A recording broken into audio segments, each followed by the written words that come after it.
Hello, everyone. This is JJ Hardy with Victory Leadership Coaching. This is just my quick Friday training. Uh, Anybody wants to tune in, please leave a comment below and I'll reply with a link on how to get in here. As a matter of fact, I'm just going to put the link in there anyway. I'm going to start doing that every call. Okay. So it's StreamYard, which is a wonderful platform. It allows you to customize everything. Plus, you get the videos in a directory after you're done. So today, during my leadership training, we're going to talk about something that's come up a lot lately. Plus, I went to an association meeting for a company on Wednesday, and they had a guest speaker that talked about mental health. And, it was specifically for the construction industry.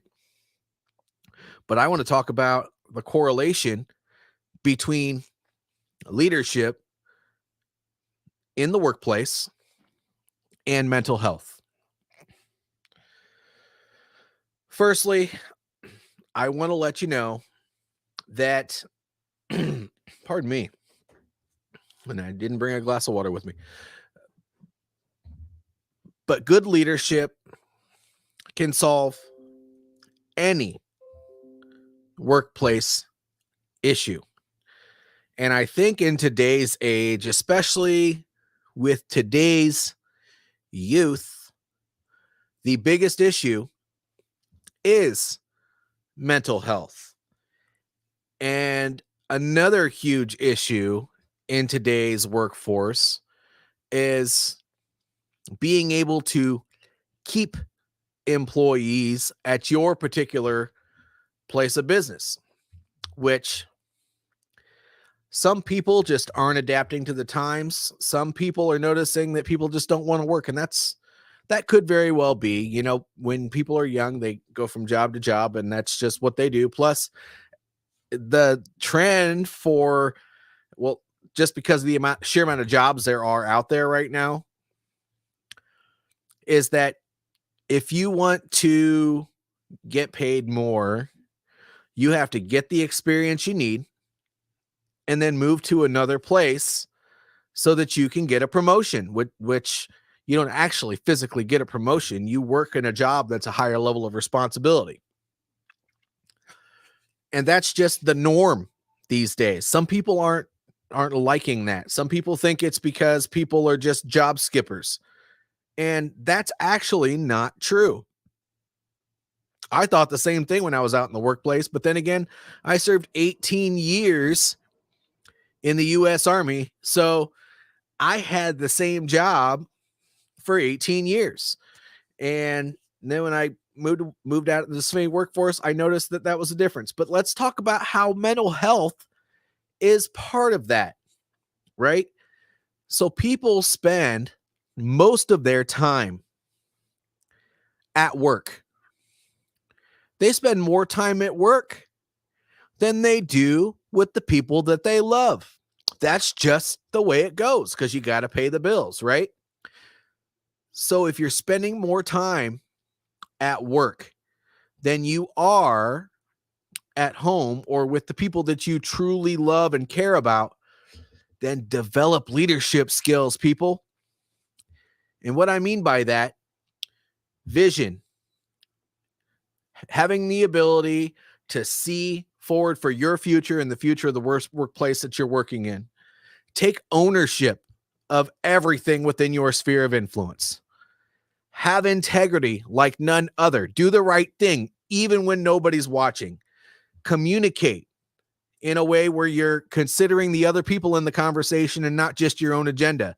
Active listening. Active instruction. So, in other words, when you're listening to somebody else, don't think about what you have in your mind to and respond with that. Respond to what other people are saying. And on the other side of that, active instruction, if you're giving other people instruction, make sure you ask them if they understand and then ask them questions about that instruction before you just send them off to do it. If people don't know what to do, they're not going to do it. Not everybody's a great communicator, right?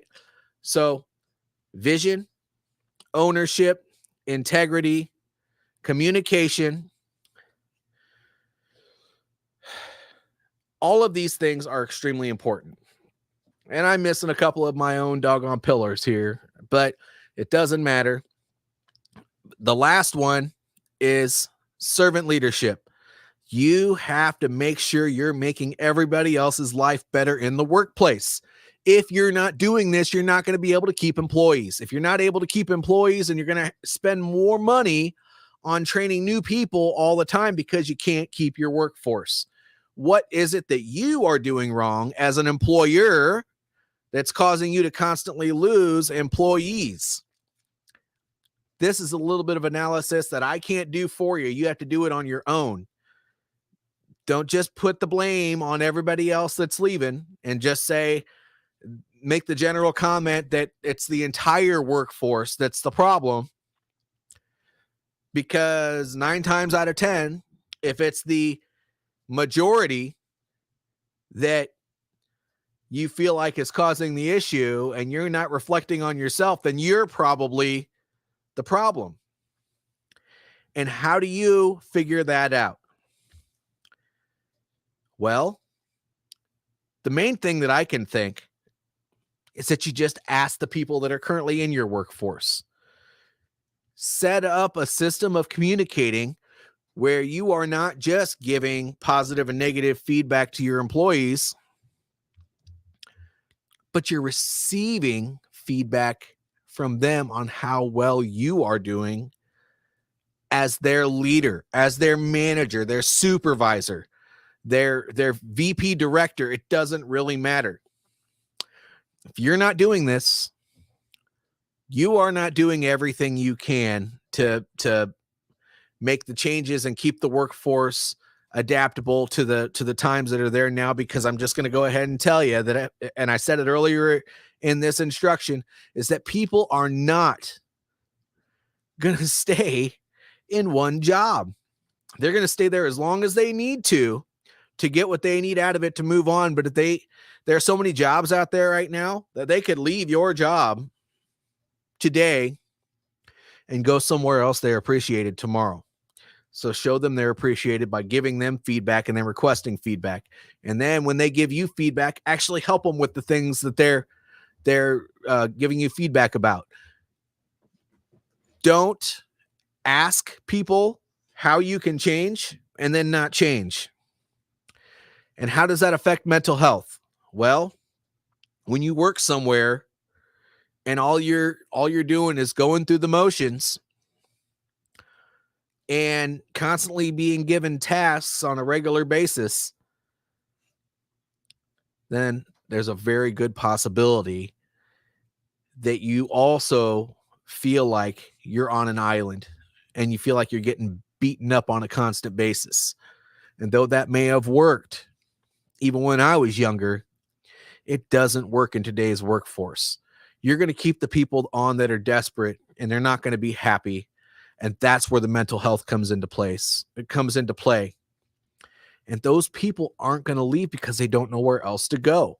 It's not because they like where they're working.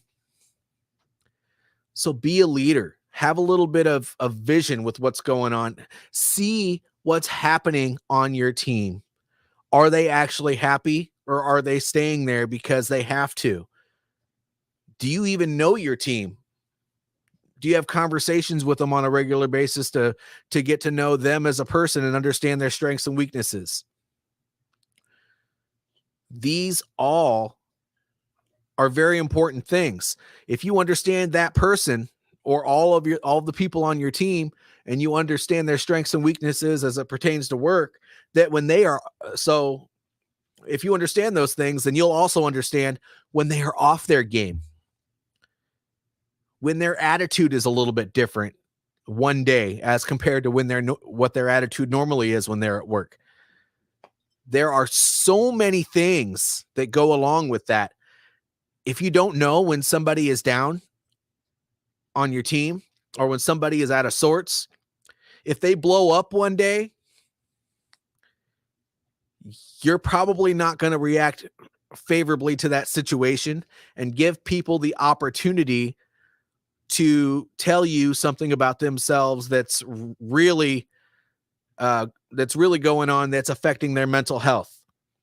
A person's mental health is directly affected by not just their work, but everything that's going on around them. But it can explode when they're at work.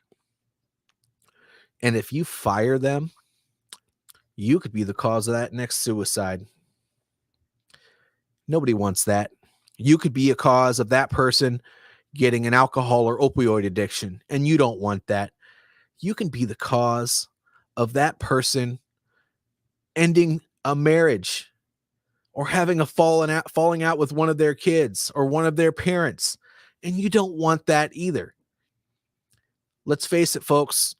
At the end of the day, we do, to a certain extent, care about other people. Some people may be hard and they may not seem like they care, but deep down inside, they're probably a jellyfish. Most of us are. So take the time to get to know your people and address these things. If you don't know how to do it, let me know. If I can't help you, I'm actually connected with a couple of therapists that are very good at what they do that can help if you're not ready for training or coaching in this arena. But I just talked about it on Wednesday's call about empathy with one of my therapist friends. And if you want to learn more about that, go back, click out of this video, go back and look for Warrior Leadership Podcast and look for Wednesday's video, because Derek and I, we go over that, and I feel like it went very well. We talked about a lot of very powerful things, and it's not too much different than what I discussed just now. That's all I have. However, just like I always say, if this information or message resonated with you, like this, subscribe to this, share it, repost it, but most of all, leave a comment below and keep the conversation going. I'm sure everybody that's listening to this, at least something resonates with, and if they resonates with them, and if it does, make sure you share it with your audience. But if you need to talk about any of these things, there should be right above this video, depending on what platform you're on, especially if you're on LinkedIn, right above this video, there should be a button to book a call with me. If not, see this right here below the video there, it says hashtag veteran leader trainer. If you type that in, my website and all kinds of things will pop up. Get a hold of me. I can help you with this. Otherwise, that's all I got. This is JJ Hardy with Victory Leadership Coaching, signing out.